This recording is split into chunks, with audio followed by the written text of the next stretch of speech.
So Locusts is an exhibition that explores my grandfather's passing from COVID-19 and my family's life in the aftermath of it. The name is taken from a scripture in Joel.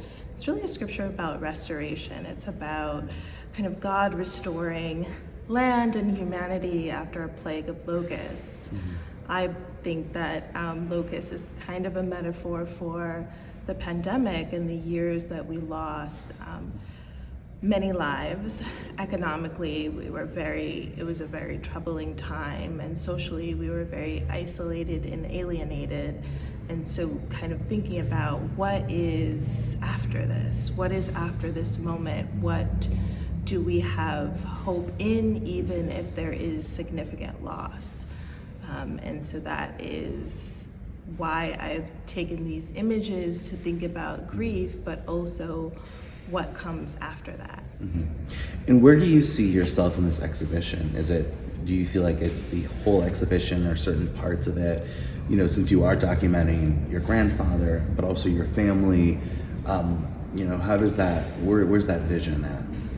I'm in everything, every part of this exhibition, from the photography that I took while actually witnessing his transition from life to afterlife, to my family doing things like making funeral arrangements, to the actual funeral and memorial service, to his burial, to cleaning out his drawers. Also, Locust starts actually with him getting the first vaccine for COVID-19 and later contracting the virus before the second shot. So I was there to witness it all, and I'm a witness with a camera. I'm a witness with a photographic eye, and I was able to document this in a way that doesn't have the flatness or sometimes grotesqueness that an iPhone does. I was able to shoot this on analog cameras and film and really play with light and shadow, and it's sort of automated in the sense that I was grieving and not trying to make art per se. And so my human hand, my emotion, my perception of light and shadow and darkness is all very transparent in these images. So this takes place, this show, kind of in a stretch of a few months. So it's not kind of like a long time period. It's really looking at this several weeks, right? Yes. So when you go in there, does it kind of feel like the story is still going on, or does it feel like this was this one moment in time? Like, walk me through kind of how that time period feels now versus maybe when you were shooting it. Yeah, I mean, it's certainly chronology over those several weeks. It's a narrative about a family trying to remember our grandfather after a loss that we did not anticipate. It's the sound installation, for example. It talks about memory, and it talks about loving your loved ones in life, in grief, in mourning.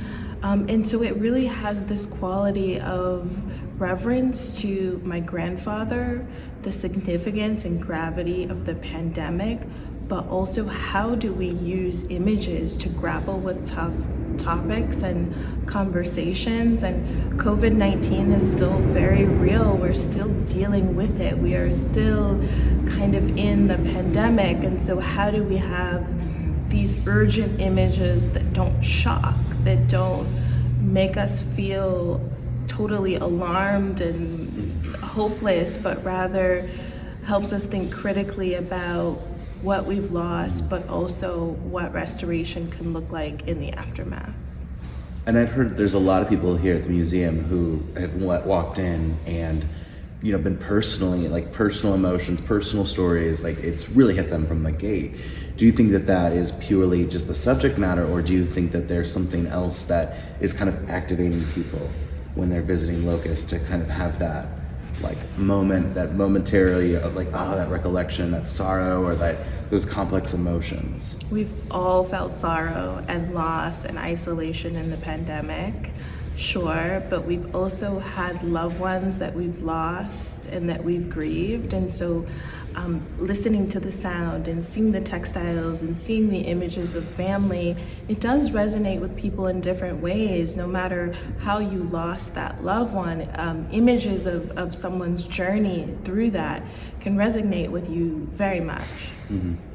Is there a one part of this exhibition that really calls out to you? Is there maybe a story, an image, an element that, you know, is kind of like, this is why this came together, or for you is like really personal?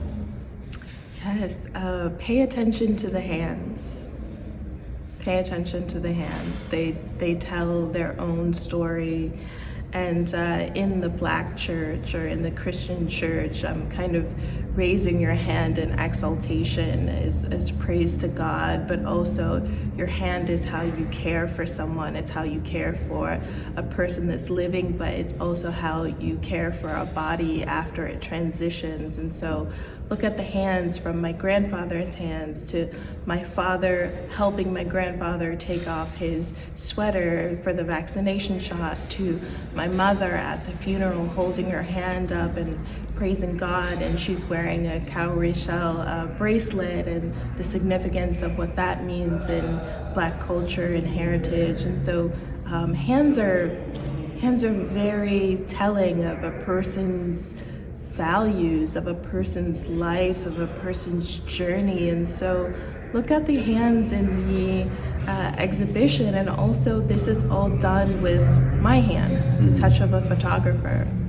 And we talked briefly before, and I'd love to retouch upon it again, but what are some things that you want guests to take away, or contemplate while visiting Locusts? A moment to contemplate outside of all the noise and the chaos. I've kind of pulled the curtain back because I was able to enter into the hospital room, and being able to have the privilege of even burying my grandfather at the height of the pandemic, where everyone was concerned about safety, from funeral homes to hospitals to just family inner circles. How do we do this with respect and care, but also safety? I'm pulling that curtain back, and many people didn't have the opportunity to go through that. Either they couldn't because they were restrained from it, or they didn't have the bandwidth. You know, it was so disheartening, it was so hard for them that they couldn't. And so this provides a space where it's detached enough from your daily life where you can sit there and meditate, but it's proximate and urgent enough that you still feel like this thing happened and I experienced it either directly or indirectly. And in some ways I can confront it, and I can think about what is restoration after something very difficult. The restoration part, it's subtle, it's in symbols and signs, it's in gestures. It's for you to kind of finish the sentence, but certainly I've contemplated these themes and laid out the show in a way where you can draw your own conclusion to what that may be. Mm-hmm.